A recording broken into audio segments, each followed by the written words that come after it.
मैं भाव सूची उन भावों की जो बिके सदा ही बिन तोले। तन्हाई हूँ हर उस खत की जो पढ़ा गया हो बिन खोले। हर आंसू को हर पत्थर तक पहुँचाने की लाचार हुक में सहज अर्थ उन शब्दों का जो सुने गए हो बिन बोले। जो कभी नहीं बरसा खुलकर हर उस बादल का पानी हूँ। लव कुश की पीर बिना गाई सीता की ही राम कहानी हूँ। लव कुश की पीर बिना गाई सीता की ही राम कहानी हूँ। नमस्कार मित्रों, विनायक क्लासेस के ऑनलाइन प्लेटफॉर्म पर एक बार फिर से आपका स्वागत है। और हम पढ़ रहे हैं अभी राजस्थान का भूगोल। राजस्थान के भूगोल का फर्स्ट टॉपिक हम पिछले 2 वीडियोस में पढ़ चुके हैं। इसमें हमने राजस्थान की स्थिति और विस्तार के बारे में पढ़ा था। आज हम इसका नेक्स्ट टॉपिक पढ़ेंगे और वो है राजस्थान के भौतिक भूभाग, यानी राजस्थान के जो भौतिक प्रदेश हैं उनके बारे में हम आज पढ़ेंगे। लेकिन भौतिक प्रदेश पढ़ने से पहले हम ये जानते हैं कि इन भौतिक प्रदेशों का निर्माण कैसे हुआ, यानी ये प्रदेश किस प्रकार से अस्तित्व में आए और इनके निर्माण के पीछे की प्रक्रिया क्या रही है। तो हम सबसे पहले पढ़ते हैं राजस्थान की उत्पत्ति के बारे में, यानी इसका उत्पत्ति कैसे हुई है, इसका निर्माण कैसे हुआ। तो जो राजस्थान की उत्पत्ति है वह अल्फ्रेड वेगनर के महाद्वीपीय द्विविस्थापन सिद्धांत पर आधारित है। यानी महाद्वीपीय द्विविस्थापन सिद्धांत जो कि अल्फ्रेड वेगनर के द्वारा दिया गया था, इस सिद्धांत पर राजस्थान की उत्पत्ति आधारित है। एग्जाम में सीधा प्रश्न यहाँ से पहली ही लाइन से बन सकता है कि राजस्थान की उत्पत्ति का आधार क्या है, या राजस्थान की उत्पत्ति किस सिद्धांत पर कार्य करती है। तो वो सिद्धांत क्या है, वो है महाद्वीपीय द्विविस्थापन सिद्धांत। और इस सिद्धांत के निर्माता कौन थे, वो थे अल्फ्रेड वेगनर। अब ये सिद्धांत क्या है, इसको समझिए। ये जो पृथ्वी है, इस पृथ्वी के 71% भाग पर जल है, यानी 71% भाग पर जल है, जिसको हम महासागरीय भाग कहते हैं। यानी 71% जो भाग है वो महासागरीय भाग है, केवल और केवल पानी है यहाँ पर। और पृथ्वी का जो 29% भाग है, 29% जो भाग है वो भाग स्थलीय है, यानी इसको हम कहते हैं महाद्वीपीय भाग। तो 71% भाग जलीय है, जबकि 29% भाग जो है वो स्थलीय है। जलीय भाग को हम महासागरीय भाग कहते हैं, जबकि स्थलीय भाग को हम महाद्वीपीय भाग कहते हैं। अल्फ्रेड वेगनर ने महाद्वीपीय भाग को कहा है पेंजिया, जबकि महासागरीय भाग को कहा है पेंथालासा। ठीक है, महाद्वीपीय भाग को क्या कहते हैं, पेंजिया, यानी स्थलीय भाग को कहते हैं पेंजिया, और जलीय जो भाग है उसको कहा जाता है पेंथालासा। अब यहां से आपको समझना है कि ये जो पृथ्वी है, ये जो स्थलीय भाग है, ये जो पेंजिया है, यह कालांतर में विस्थापित हो जाता है, या हम कह सकते हैं कि 2 भागों में विभाजित हो जाता है। यहाँ से देखिए, द्विविस्थापन, महाद्वीपीय द्विविस्थापन का मतलब जो महाद्वीपीय भाग है उसका द्वि का मतलब 2, विस्थापन का मतलब 2 भागों में विस्थापित हो जाता है।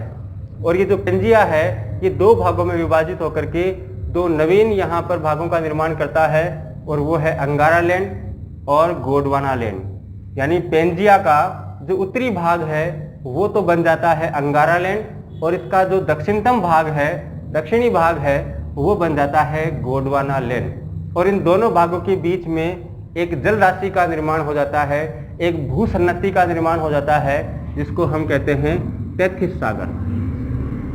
ठीक है, तो ये पेंजिया जो है, ये जो स्थलीय भाग है, यही कालांतर में अंगारालैंड और गोंडवानालैंड के निर्माण का कारण बनता है।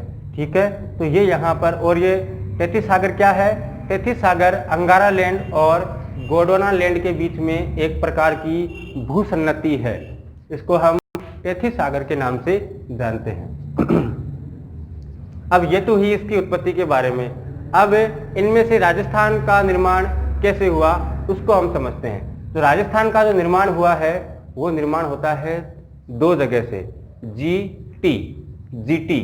यहाँ पर जीटी में जी का मतलब है गोंडवाना लैंड, जी का मतलब गोंडवाना लैंड और टी का मतलब यहाँ पर है टेथिस सागर। टी का मतलब यहाँ पर टेथिस सागर। तो हमें ये याद रखना है कि राजस्थान का निर्माण किससे हुआ है? राजस्थान का निर्माण हुआ है टेथिस सागर से, सॉरी जीटी से। जीटी में जी का मतलब है गोंडवाना लैंड और टी का मतलब है टेथिस सागर। ये दो ही जो कारक है जो कि राजस्थान के भौतिक भूभागों का निर्माण करते हैं या राजस्थान की उत्पत्ति का कारण बनते हैं। इसमें से जो गोंडवाना लैंड है वो दो भागों में बंट जाता है या दो प्रकार के भौतिक भूभागों का निर्माण करता है गोंडवाना लैंड। इसमें एक तो है अरावली प्रदेश यानी मध्यवर्ती अरावली और दूसरा है हाड़ौती का पठार। अरावली और हाड़ौती का पठार दोनों ही भौतिक भूभाग गोंडवाना लैंड के भाग हैं, ये ध्यान रखना है। और टेथिस सागर के भाग कौन कौन से हैं? एक तो है मरुस्थल और एक है मैदान। मरुस्थल और मैदान ये दोनों ही टेथिस सागर के भाग हैं या फिर टेथिस सागर के अवशेष हम इसको कह सकते हैं। तो ये आपको ध्यान रखना है। एक तो है अरावली। अरावली आपको पता है इसमें ऊंची ऊंची पहाड़ियाँ होती है, पठार में भी ऊंचे ऊंचे पहाड़ होते हैं। तो जो भी ऊंचाई वाले भाग हैं वो चाहे अरावली हो या हाड़ौती हो, वो दोनों ही भाग गोंडवाना लैंड के भाग हैं। जबकि जो समतल है जैसे मरुस्थल है और मैदान है ये दोनों ही टेथिस सागर के अवशेष हैं। इसमें से एक और चीज ध्यान रखना है कि जब राजस्थान का निर्माण हो रहा था तो निर्माण की जो प्रक्रिया है उसमें सबसे पहले निर्माण हुआ था अरावली का। जो अरावली प्रदेश है उसका निर्माण राजस्थान की उत्पत्ति में सबसे पहले हुआ था। इसलिए अरावली को हम सबसे प्राचीन भौतिक प्रदेश कह सकते हैं। तो यहाँ से अगर प्रश्न बने कि राजस्थान का सबसे प्राचीन भौतिक प्रदेश कौन सा है या ये चार जो भौतिक भूभाग है इसमें सबसे पहले किसका निर्माण हुआ, तो आपको ध्यान रखना है सबसे पहले निर्माण हुआ है अरावली का।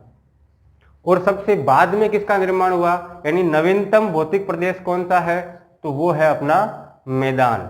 यानी पूर्व के अंदर जो मैदान है उसका निर्माण सबसे अंत में हुआ है। ये ध्यान रखना, नवीनतम भौतिक प्रदेश पूर्वी मैदान और प्राचीनतम भौतिक प्रदेश है अरावली। ठीक है। अब हम राजस्थान के मानचित्र में इसको समझ सकते हैं कि ये जो भौतिक भूभाग है ये कहाँ कहाँ पर स्थित है या इनकी लोकेशन क्या है। ये यहाँ पर राजस्थान का मानचित्र है और राजस्थान के मानचित्र में सबसे बीच में जो भूभाग है वो है अरावली। इसीलिए हम इसको मध्यवर्ती अरावली के नाम से जानते हैं। यानी ये अरावली प्रदेश राजस्थान को दो भागों में बांटती है, इसलिए मध्यवर्ती अरावली प्रदेश। ठीक है। और मध्यवर्ती अरावली प्रदेश के ठीक नीचे है हाड़ौती का पठार। यानी राजस्थान का जो नीचे का भाग है, नीचे की जो भूमि है वह पठारी भाग है। ठीक है। यहाँ पर बहुत अधिक संख्या में पठार है। इसके अलावा अरावली के एक तरफ का मतलब पश्चिम की साइड में तो है मरुस्थल और पूर्व की साइड में है मैदान। तो ये आपको लोकेशन ध्यान रखनी है। अरावली बीच में आएगी, इसके पूर्व में मैदान है, इसके पश्चिम में मरुस्थल है और इसके दक्षिण में या इसके नीचे की साइड में है हाड़ौती का पठार। तो अगर आपको राजस्थान का मानचित्र अगर आपने ध्यान से पढ़ा है और उसमें आपको जिलों की लोकेशन पता है तो आप इससे पता कर सकते हो कि कौन सा जिला कौन से भौतिक प्रदेश का भाग है। ये यहाँ की उसकी लोकेशन है। राजस्थान के जो भौतिक भूभाग हैं वो 4 प्रकार के हैं। यानी राजस्थान को उच्चावच और उसकी जलवायु के आधार पर हम 4 भागों में बांट सकते हैं। हमने देखा अभी थी कि मध्यवर्ती अरावली, पश्चिमी मरुस्थल और पूर्वी मैदान और दक्षिण में हाड़ौती का पठार, ये 4 मुख्य भूभाग हैं राजस्थान के। उसमें से हम चारों को एक एक करके पढ़ेंगे। सबसे पहले हम पढ़ते हैं पश्चिमी मरुस्थलीय प्रदेश के बारे में। सबसे पहले इसके बारे में सामान्य जानकारी। जो पश्चिमी मरुस्थलीय प्रदेश है वह राजस्थान के कुल 61.11% भाग पर है, यानी लगभग राजस्थान के 2/3 भूभाग पर पश्चिमी मरुस्थल फैला हुआ है। इसका मतलब हम इसको इस तरीके से भी कह सकते हैं कि राजस्थान का 2/3 भूभाग रेतीला है या फिर मरुस्थलीय है। तो यह आपको ध्यान रखना है कि राजस्थान का 61.11% भाग यानी लगभग 2/3 भूभाग मरुस्थलीय प्रदेश है। लेकिन यहाँ पर जनसंख्या का विस्तार कम है अपेक्षाकृत दूसरे भूभाग से, यानी इतना बड़ा भूभाग होने के बावजूद भी यहाँ पर राजस्थान की कुल जनसंख्या की केवल 40% जनसंख्या यहाँ पर निवास करती है। और इन मरुस्थलीय प्रदेशों में कुल राजस्थान के लगभग 12 जिले आते हैं। तो 12 जिले जो है वो मरुस्थलीय है। यहाँ की मिट्टी कैसी है? तो यहाँ की मिट्टी है रेतीली या बलुई मिट्टी है। जबकि यहाँ की जलवायु कैसी है? तो यहाँ की जलवायु है शुष्क या अर्धशुष्क। ये जो 5 पॉइंट है इसमें से ही एग्जाम में कई बार प्रश्न पूछे जा चुके हैं सीधे सीधे कि राजस्थान का कितना प्रतिशत भूभाग मरुस्थलीय है। तो आपको उत्तर देना है 61.11% या फिर 2/3%। इस भूभाग पर राजस्थान की कुल कितनी प्रतिशत जनसंख्या निवास करती है? तो उसका उत्तर होगा 40%। इसके अलावा अगला क्वेश्चन इसमें बन सकता है कि राजस्थान के कितने जिले मरुस्थलीय है? तो मरुस्थलीय जिलों की संख्या कितनी है? 12 है।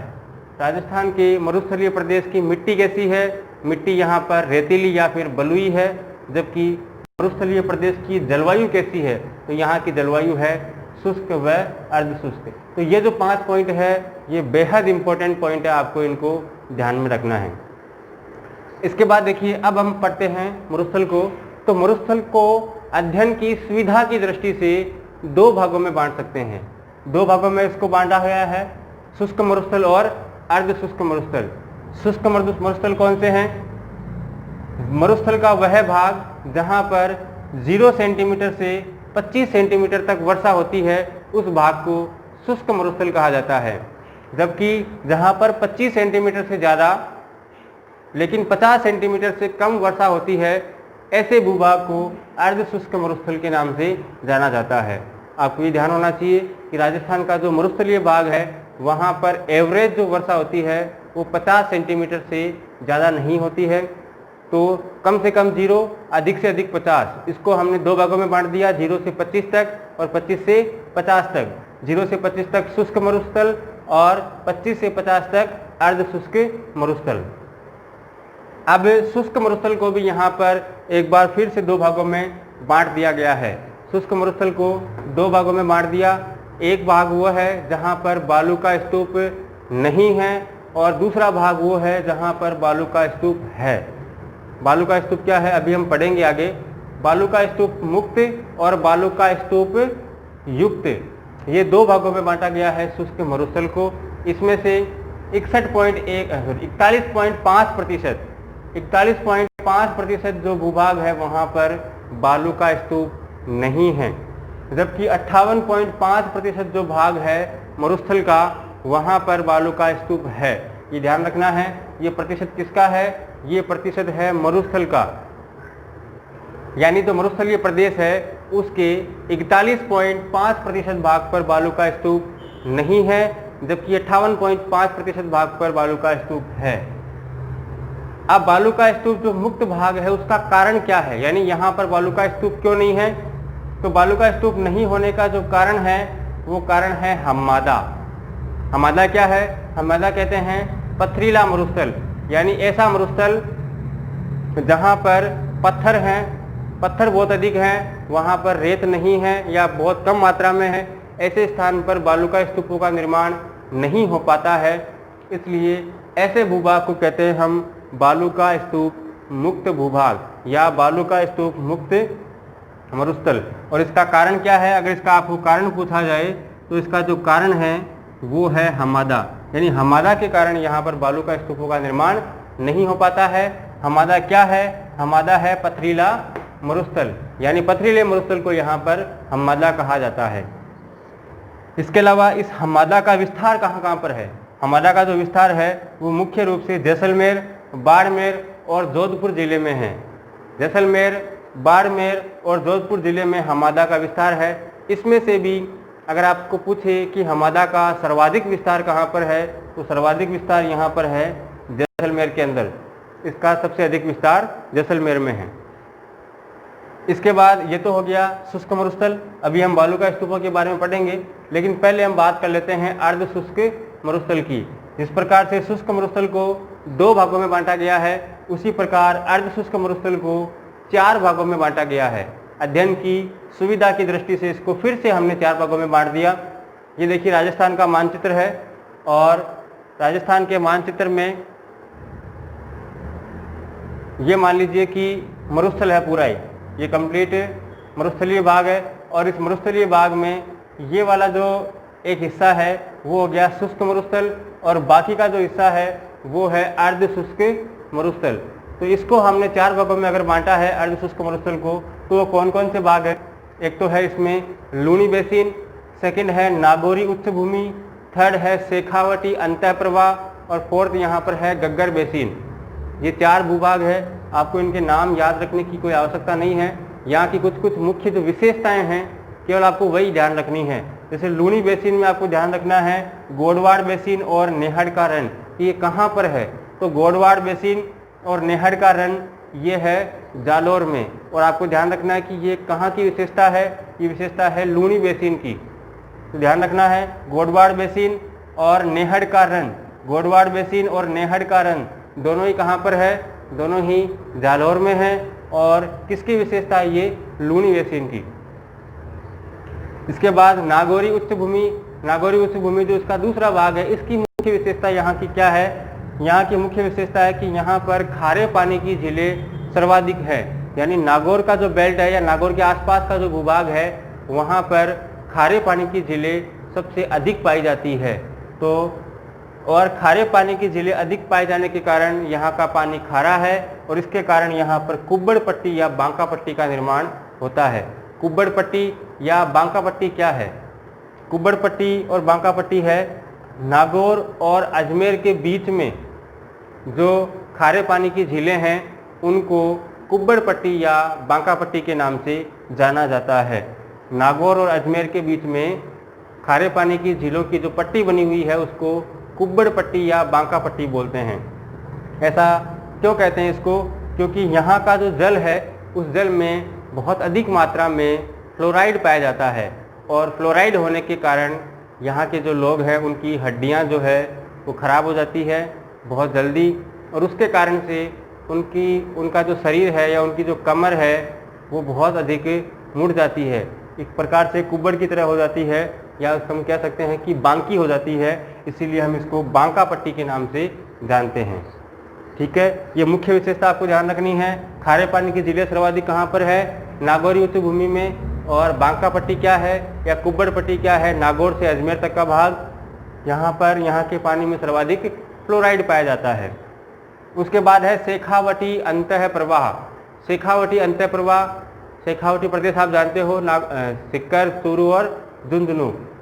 तो यहाँ की जो मुख्य विशेषता है वो आपको 2 ध्यान रखनी है। एक तो है जोहड़। जोहड़ क्या है? तो शेखावटी के अंदर जो पानी के कच्चे कुएं होते हैं, पानी पीने के जो कच्चे कुएं होते हैं, जो प्राकृतिक कुएं हैं, उन कुओं को कहा जाता है जोहड़। तो उन कुओं को वहाँ की जो स्थानीय भाषा है शेखावटी में उसको जोहड़ कहा जाता है। तो अगर आपसे पूछे कि जोहड़ क्या है, तो जोहड़ है पानी के कच्चे प्राकृतिक कुएं, जिनको शेखावटी में स्थानीय भाषा के अंदर जोहड़ कहा जाता है। इसके बाद है बीड़। बीड़ क्या है? बीड़ है यहाँ पर चारागाह भूमि। चारागाह भूमि जो है उसको कहते हैं बीड़, और जो बीड़ है उसका सर्वाधिक विस्तार है झुंझुनू जिले के अंदर। यानी जो चारागाह भूमि है उस चारागाह भूमि का सबसे अधिक विस्तार झुंझुनू जिले के अंदर है। तो ये आपको दोनों ही ध्यान रखने हैं। तो जोहड़ क्या है और दूसरा बीड़ क्या है? बीड़ चारागाह भूमि है, और इसका पूछ सकते हैं कि बीड़ का सर्वाधिक विस्तार कहाँ पर है? तो आपको ध्यान रखना है कि बीड़ का सर्वाधिक विस्तार झुंझुनू में है। इसके बाद है गग्गर बेसिन। गग्गर बेसिन, इसकी मुख्य विशेषता आपको ध्यान रखनी है, बग्गी या काठी। बग्गी या काठी क्या है? तो बग्गी या काठी जो है वो होती है चिकनी या उपजाऊ मिट्टी, यानी गंगानगर हनुमानगढ़ साइड का जो भाग है वहाँ पर चिकनी या जो उपजाऊ मिट्टी है उसको बग्गी या फिर काठी कहा जाता है। तो ये ध्यान रखना, बग्गी या काठी क्या है? चिकनी या उपजाऊ मिट्टी। और इसका गग्गर बेसिन का सबसे अधिक विस्तार कहाँ पर है? तो विस्तार इसका है गंगानगर और हनुमानगढ़। तो ये हो गया अर्ध शुष्क मरुस्थल, इसको हमने 4 भागों में यहाँ पर बांटा है।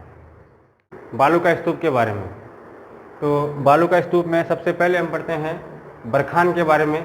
बरखान क्या है?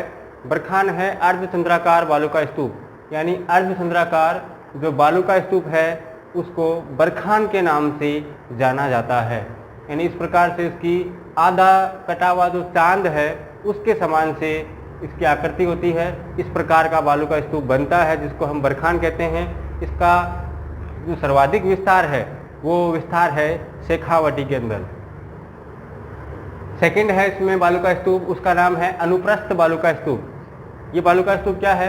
अनुप्रस्थ जो बालू का स्तूप है ये समकोण पर बनने वाले बालू का स्तूप है, यानी पवन की दिशा के लंबवत जो बालू का स्तूप बनते हैं, इस इधर से मान लीजिए पवन चल रही है और इधर पवन चलने से इसके लंबवत ये जो बालू का स्तूपों का निर्माण हो रहा है इसको हम कहते हैं समकोण पर बनने वाले बालू का स्तूप या अनुप्रस्थ बालू का स्तूप। इसी प्रकार इसका जस्ट अपोजिट पवन की दिशा के समांतर बनने वाले बालू का स्तूप, ये जो पवन है इसकी दिशा में ही बालू का स्तूपों का अगर निर्माण होता है तो उनको बोलते हैं हम अनुदैर्घ्य। अनुदैर्घ्य बालू का स्तूप ये पवन की दिशा के समांतर बनते हैं।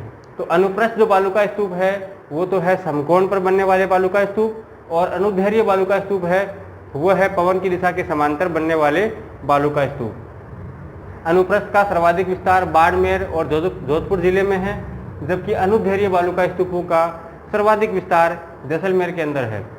इसके बाद 4th नंबर है तारानुमा। तारानुमा बालू का स्तूप क्या है? ये है हमादा के चारों ओर पाया जाने वाला बालू का स्तूप। हमादा अभी हमने बताया था आपको, हमादा का मतलब होता है पथरीला मरुस्थल। तो ये मान लीजिए पथरीला मरुस्थल है हमादा, और इसके चारों ओर जो मिट्टी इकट्ठी हो जाती है, जो बालू का स्तूप का निर्माण होता है, उस बालू का स्तूप को हम बोलते हैं तारानुमा बालू का स्तूप। ठीक है, इसका सर्वाधिक विस्तार है जैसलमेर और सूरतगढ़ के अंदर। तो आपको बालू का स्तूप के बारे में ध्यान रखना है और उसका विस्तार कहाँ पर है आपको ये ध्यान रखना है। तो ये 4 हो गए। 5वां है यहाँ पर धोरे। धोरे क्या है? धोरे है अर्धचंद्राकार लहरादार बालू का स्तूप, यानी इस प्रकार से लहर के रूप में बालू का स्तूपों का निर्माण होता है, उसको हम कहते हैं धोरे। और धरियन क्या है? यह है स्थानांतरित होने वाले बालू का स्तूप, यानी आज ये बालू का स्तूप यहाँ है, थोड़ी देर बाद में इन बालू का स्तूपों का स्थानांतरण यहाँ पे हो गया, फिर आगे से आगे ये बालू का स्तूप गति करते रहते हैं, तो इनको बोलते हैं धरियन। धोरे और धरियन दोनों का विस्तार जैसलमेर में सबसे ज़्यादा है। इसके बाद है पैराबोलिक बालू का स्तूप। ये क्या है? पैराबोलिक बालू का स्तूप बरखान के ठीक विपरीत, बरखान के जस्ट अपोजिट बालू का स्तूप है, उसके विपरीत और लगभग हेयरपिन जैसी आकृति, हेयरपिन जो होती है उसके समान आकृति वाला जो बालू का स्तूप है, ये आपको सामने दिखाई दे रहा है। इस बालू का स्तूप को हम कहते हैं पैराबोलिक बालू का स्तूप। और इस बालू का स्तूप का विस्तार लगभग सभी मरुस्थलीय जिलों में है। जितने भी मरुस्थलीय जिले हैं उन सभी में पैराबोलिक आपको मरुस्थल या पैराबोलिक बालू का स्तूप अवश्य मिलेगा। या हम ये कह सकते हैं कि ये जो बालू का स्तूप है ये राजस्थान में सर्वाधिक पाया जाता है। तो आपको ये प्रश्न अगर पूछे कि राजस्थान में सबसे अधिक पाया जाने वाला बालू का स्तूप कौन सा है, तो वो बालू का स्तूप है पैराबोलिक बालू का स्तूप। या फिर अगर आपको ऐसा कहा जाए कि उस बालू का स्तूप का नाम बताइए जिसका निर्माण लगभग सभी मरुस्थलीय जिलों में है, तो उसका नाम भी होगा पैराबोलिक बालू का स्तूप। या फिर आपको ऐसे पूछे कि ऐसा कौन सा बालू का स्तूप है जिसकी आकृति हेयरपिन के समान है, तो हेयरपिन के समान बालू का स्तूप है पैराबोलिक। या बरखान के विपरीत बालू का स्तूप कौन सा है, वो भी है पैराबोलिक। तो यहाँ पैराबोलिक जो है ये बहुत इंपॉर्टेंट है यहाँ पर। एक तो पैराबोलिक और दूसरा आपको बरखान। पूछ सकते हैं अर्धचंद्राकार बालू का स्तूप का नाम क्या है, तो आपको ध्यान रखना है कि वो है बरखान। ठीक है। इसके बाद है सीप। सीप कुछ भी नहीं है, ये बरखान ही है वास्तव में। लेकिन होता क्या है, जब बरखान का निर्माण हो रहा होता है, बरखान बालू का स्तूप का, उस समय अगर पवन की दिशा में कुछ परिवर्तन हो जाता है तो बरखान की जो एक भुजा है ये आगे की ओर बढ़ जाती है। बरखान के निर्माण के दौरान पवन की दिशा में परिवर्तन होने पर बरखान की एक भुजा आगे की ओर बढ़ जाती है और आगे की ओर बढ़ जाने के कारण ये सीप जैसी आकृति बनाती है। इसीलिए हम इसको कहते हैं सीप बालू का स्तूप। और ये सर्वाधिक पाए जाते हैं जैसलमेर और शेखावाटी के अंदर। एक और बालू का स्तूप है जिसको हम कहते हैं स्क्रब का पीस। स्क्रब का पीस बालू का स्तूप क्या है, ये झाड़ियों के आसपास जो छोटे छोटे बालू का स्तूप बनते हैं उनको बोलते हैं स्क्रब का पीस बालू का स्तूप। तो ये 9 प्रकार के बालू का स्तूप हमने यहाँ पर पढ़े हैं। आपको बालू का स्तूप और उसका विस्तार कहाँ पर है इसके बारे में आपको मुख्य जो बातें हैं वो आपको ध्यान रखनी है। अब इसमें यहाँ पर 2 नोट है।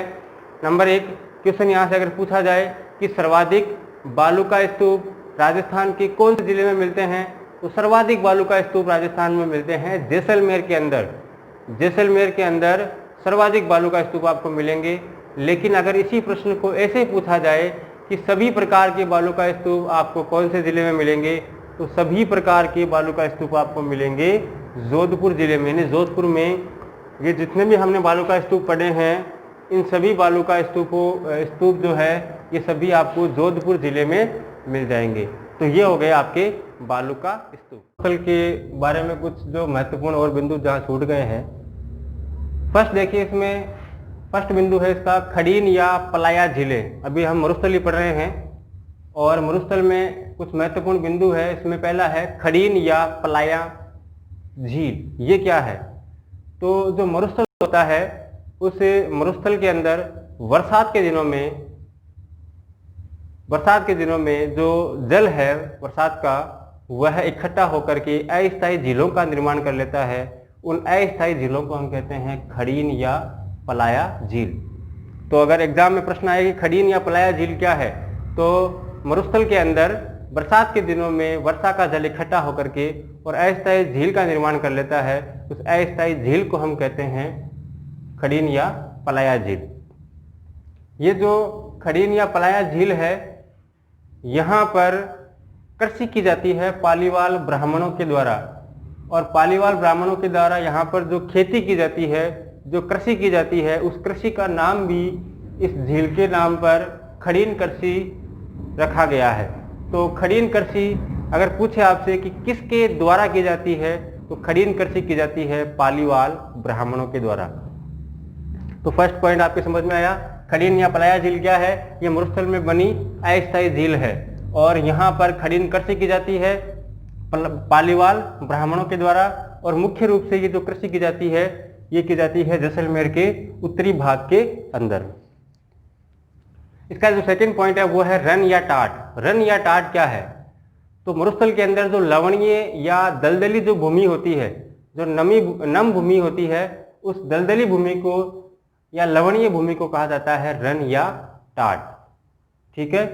तो प्रश्न सीधा आता है रन या टाट क्या है, या फिर उल्टा अगर पूछें कि मरुस्थल में लवणीय या दलदली भूमि को किस नाम से जाना जाता है, तो आपको ध्यान रखना है रन या टाट। कुछ रन जो मुख्य है, जैसे ताल छापर रन, ये कहाँ है, ये चूरू में है। परिहारी रन, ये भी चूरू में है। फड़ौदी रन, बाप रन, थोब रन, ये जोधपुर के अंदर है।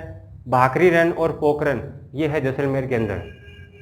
पोखरन तो आपको याद होगा, पोखरन बहुत ही फेमस जगह है और यहाँ पर 2 बार परमाणु परीक्षण हो चुका है। एक बार हुआ था 18 मई 1974। 18 मई 1974 स्वर्गीय प्रधानमंत्री इंदिरा गांधी जी के नेतृत्व में, और सेकंड हुआ है 11 और 13 मई 1998 यशस्वी प्रधानमंत्री अटल बिहारी वाजपेयी के नेतृत्व में। तो ये 2 परमाणु परीक्षण यहाँ पर पोखरण में हो चुके हैं, दोनों ही मई में हैं, और एक तो हुआ है 1974 और एक हुआ है 1998 8। ठीक है, नेक्स्ट है यहाँ पर लाठी श्री क्षेत्र। लाठी श्री क्षेत्र क्या है, इसको आपको ध्यान से इस चित्र को देखना है। जैसलमेर के अंदर पोखरण से लगाकर और मोहनगढ़ तक, पोखरण से लगा करके और मोहनगढ़ तक एक भूगर्भिक जल पट्टी है, यानी भूमि के नीचे जल की एक पट्टी है। इस भूगर्भिक जल पट्टी को कहा जाता है लाठी सीरीज क्षेत्र।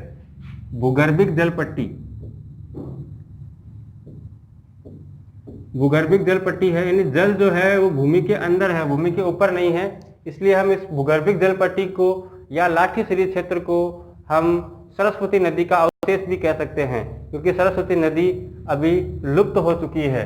तो लाठी सीरीज क्षेत्र अगर आपसे पूछा जाए कि क्या है, तो आपको कहना है कि जैसलमेर के अंदर पोखरण से लगा करके मोहनगढ़ तक जो भूगर्भिक जल पट्टी है, जहां पर सेवन घास पाई जाती है, सेवन एक विशेष प्रकार की घास है, सेवन घास पाई जाती है, उस भूगर्भिक जल पट्टी क्षेत्र को लाठी सीरीज क्षेत्र के नाम से जाना जाता है। ठीक है, इस भूगर्भिक जल पट्टी की जो लंबाई है वो लंबाई है 60 किलोमीटर। ये जैसलमेर के अंदर है। कहां से कहां तक है, पोखरण से लगा करके मोहनगढ़ तक है। और यहाँ की जो मुख्य विशेषता है वो मुख्य विशेषता है सेवन घास, जिसको लिलोन घास भी कहते हैं। सेवन घास या लिलोन घास कहते हैं।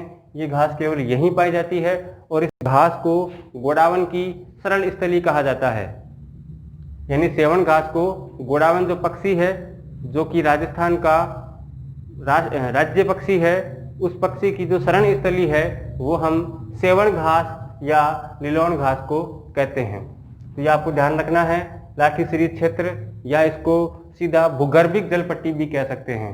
ये जैसलमेर में है, पोखरण से मोहनगढ़ तक है, इसकी लंबाई 60 किलोमीटर है और यहाँ पर इस लाठी सीरीज क्षेत्र के अंदर सेवन घास पाई जाती है। इसके अलावा यहाँ पर एक कुआं बना हुआ है या हैंडपंप बना हुआ है। इस हैंडपंप को कहते हैं थार का घड़ा या चंदन नलकूप। तो चंदन नलकूप या थार का घड़ा क्या है, यह है इस लाठी सीरीज क्षेत्र में या मरुस्थल के अंदर पाया जाने वाला जो कुआं है या नलकूप है या पानी का कोई भी स्रोत है, उसको थार का घड़ा या चंदन नलकूप कहा गया है। इसके बाद इसकी जो चौथी और मुख्य विशेषता एक और है, Akal wood fossil park. Akal wood fossil park की जैसलमेर के अंदर है और ये क्या है, ये एक जीवाश्म उद्यान है। जीवाश्म उद्यान है और यहाँ पर बहुत ही प्राचीन काल की यानी जुरासिक काल की लकड़ी के अवशेष मिले हैं। जुरासिक काल की लकड़ी के अवशेष हमें मिलते हैं आकलवुड फॉसिल पार्क। और इसका नाम आकलवुड क्यों है, आकल एक गांव का नाम है और इस गांव से हमें इस प्राचीन समय की लकड़ी के अवशेष मिले हैं। वुड का मतलब होता है लकड़ी, फॉसिल पार्क यानी जीवाश्म उद्यान। ये कहाँ पर है, ये है जैसलमेर के अंदर। ठीक है, फिफ्थ है नखलिस्तान या मरु उद्यान। नखलिस्तान क्या है, जो रेगिस्तान है उसके अंदर जो दलदली भूमि होती है, तो जल बेसिन होता है, उसके चारों ओर हरियाली विकसित हो जाती है। उस हरियाली को मरुस्थल के अंदर नखलिस्तान या मरु उद्यान के नाम से जाना जाता है।